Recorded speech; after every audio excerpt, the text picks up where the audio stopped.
The morning started out just the way I loved it on my family farm, crisp, quiet, and full of promise. The sun peeked over the hills, the sheep murmured lazily in the distance, and the smell of dew-soaked grass filled the air. After weeks of hard work, the shearing season was finally over. My flock looked neat and clean, their thick winter coats now packed away into heavy bags in the barn, ready for market. It was one of those rare moments where everything felt exactly as it should. But peace has a funny way of disappearing when you least expect it. I grabbed my coffee and headed toward the barn, already thinking about loading up the truck and heading into town. But the second I swung open those doors, my stomach dropped. The barn, which should have been packed floor to ceiling with freshly bagged wool, was nearly empty. I blinked, hoping I'd missed something. I walked through the rows, checking each corner, each stall. The bags were gone, not misplaced, not moved, gone. My mind scrambled for an explanation. Maybe one of the farmhands had relocated them. Maybe there was some mistake. I called Jake, my right-hand man, but he hadn't touched a thing.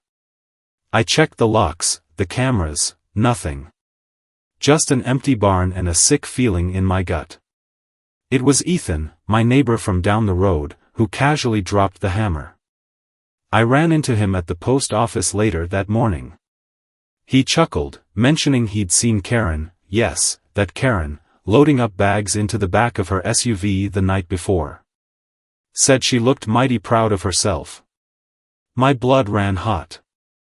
I knew Karen was a meddler, always sticking her nose in where it didn't belong, acting like the world owed her something. She had a handful of sheep more for show than anything else. But stealing my wool? Selling it as her own? That was a line I couldn't ignore. I left the post office with my jaw clenched so tight it hurt. Every step back to the truck, I could feel the heat rising in my chest. Karen had crossed a line, and she didn't even try to hide it. She'd strutted right onto my property, helped herself to what wasn't hers, and paraded around like she'd done something clever. But the part that really twisted the knife was how casual she was about it, acting like I should be grateful she took what I didn't need. I didn't go home.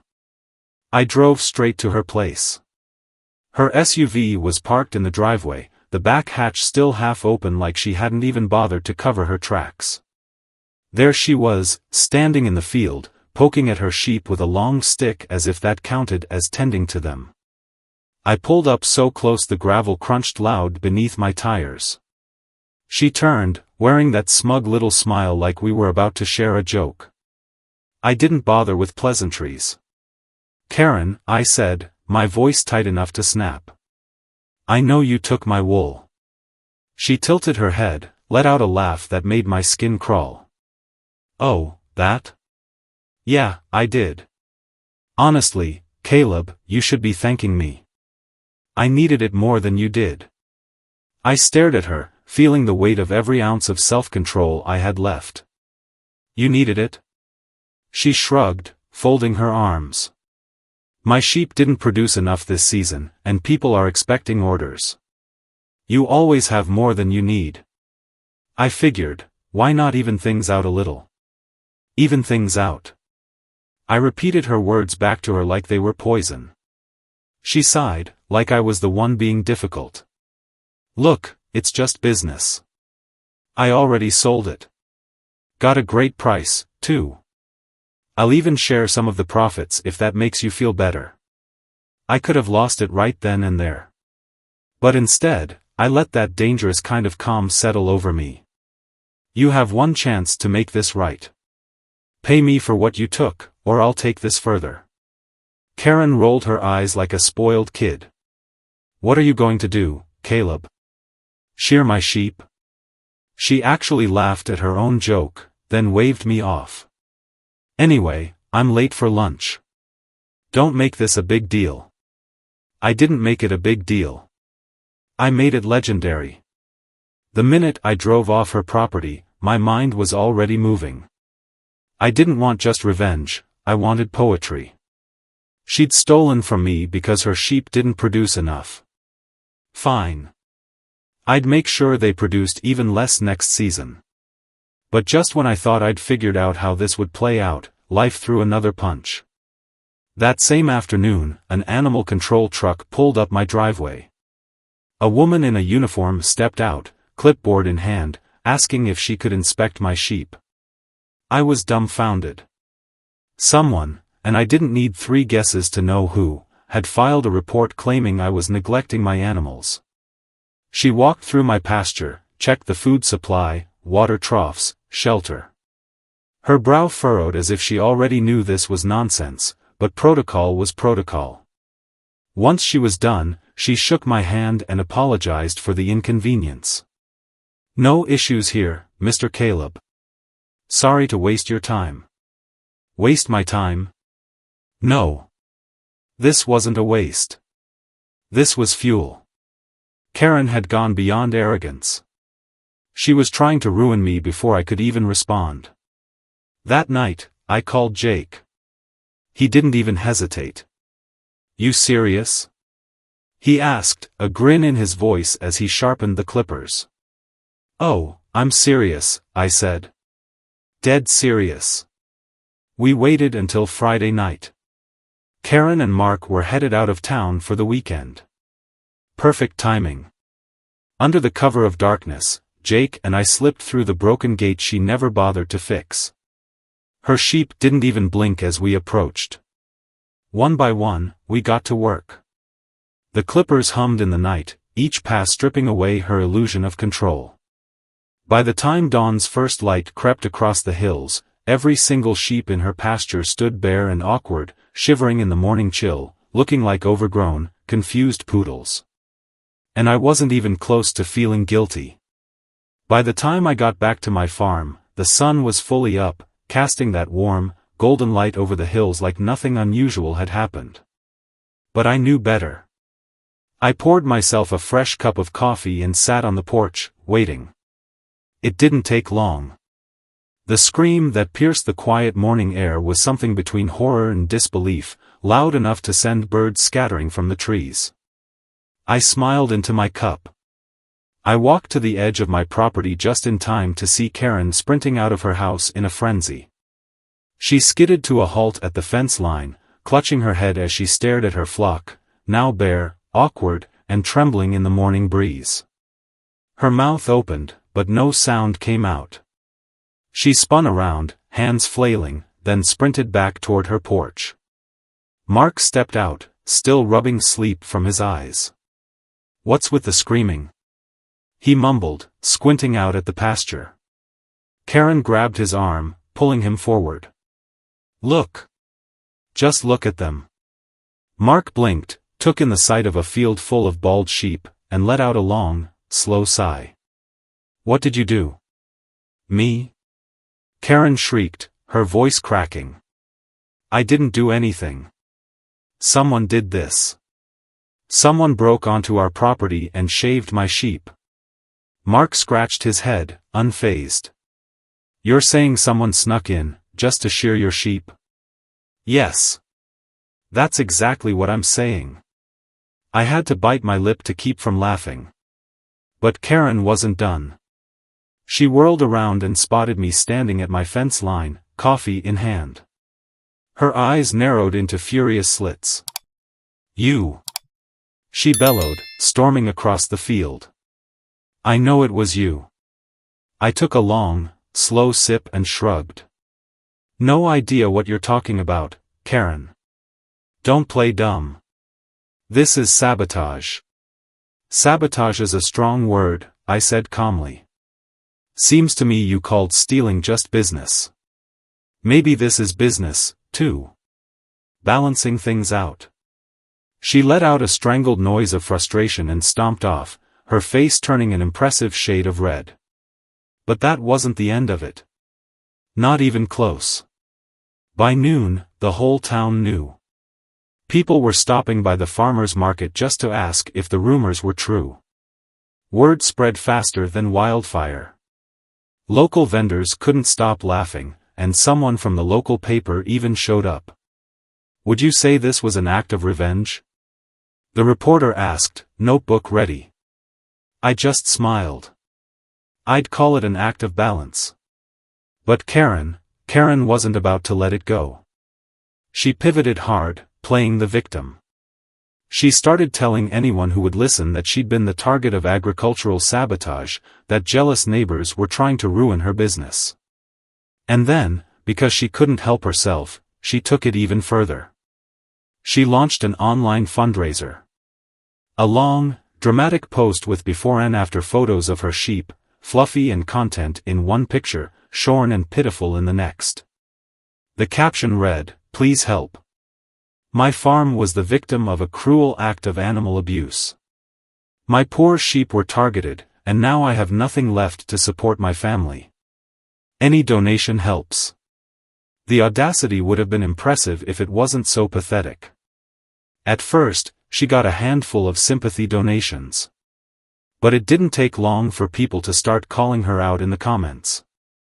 "Karen, weren't you caught stealing someone else's wool last week? What happened to all that profit, Karen? And my personal favorite, it's called shearing. Sheep grow their wool back. Maybe read a book." Her scam fell apart faster than her dignity.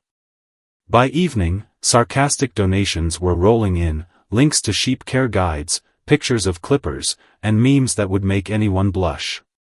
And just like that, Karen's attempt to paint herself as a victim became another joke for everyone else to enjoy. But if there was one thing Karen hated more than being wrong, it was being laughed at. And right now, the entire town was laughing at her. She couldn't walk into the grocery store without hearing whispers. The photos of her shorn sheep had gone viral, not just locally but statewide. People were driving by her property just to get a glimpse of the fashion victims standing awkwardly in the field. So, in true Karen fashion, she didn't retreat quietly. Instead, she doubled down in the most absurd way possible. The next week, her sheep were parading around her pasture wearing brightly colored woolen coats. Not simple blankets or practical covers, these were mismatched, garish things, stripes, polka dots, sequins, even little tassels hanging from the edges. It looked like someone had raided the clearance aisle of a craft store and dressed livestock for a circus. I almost choked on my coffee the first time I saw them. Cars lined up along the road as people stopped to gawk and snap photos. Someone started a Facebook page called Karen's Couture Sheep, and it blew up overnight. People posted memes, jokes, and even mock fashion critiques of her poor, confused flock. One post read, "Spring Collection 2025, bold, brash, and bad decisions."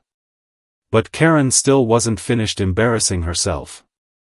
In a last-ditch attempt to regain control, she decided to wield her secret weapon, her position on the local HOA board. That's right, Karen had quietly secured herself a seat on the neighborhood's homeowners association board months earlier, and now she saw her chance to turn the tide.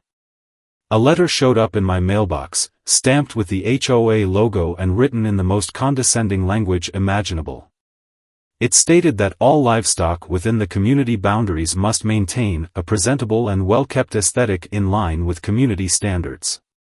Failure to do so, it warned, could result in citations and monetary fines. I nearly laughed myself sick. Karen, the same person who couldn't keep her own sheep from looking like clowns, was now trying to fine me for having normal, healthy animals. She was attempting to legislate away her humiliation. But it backfired spectacularly. Word spread, and people were furious. Farmers who had lived here for generations weren't about to let some entitled newcomer tell them how to care for their animals. The knitting club, who had already been reveling in the joke, offered to design officially HOA-approved sweaters for my sheep, each one more ridiculous than the last. Karen's power play became yet another punchline. The town newsletter published a satirical article titled "The Great Sheep Dress Code Debacle," and even the local radio station ran a segment poking fun at the whole situation. Every attempt Karen made to save face only made things worse. She was no longer just the woman who stole wool, she was the self-appointed sheep fashion police, and the laughingstock of the entire county. I thought that would be the end of it, Karen stuck in a never-ending spiral of humiliation, her sheep dressed like parade floats, and the whole town using her as the punchline to every joke. But then, something I never expected happened. One chilly morning, as I was repairing a gate on the far side of my property, her silver SUV rolled up my drive, slower than usual, as if it was weighed down by something heavier than just embarrassment. She stepped out, not in her usual flashy sunglasses or smug expression, but looking genuinely uncomfortable, eyes cast down, hands nervously fiddling with her keys. "Can we talk?" she asked, her voice quieter than I'd ever heard it. I straightened, wiping my hands on my jeans. "That depends, Karen. You here to accuse me of something new?" She winced and shook her head. "No. I get it. I messed up. More than once." I stayed silent, watching her squirm. She struggled to keep eye contact, her pride clearly warring with her need to be here. "I shouldn't have taken your wool. I shouldn't have tried to make myself out to be the victim." She let out a shaky breath. "I need to make this right. I need wool." The irony wasn't lost on me. But I could see she wasn't here to fight. "Not today.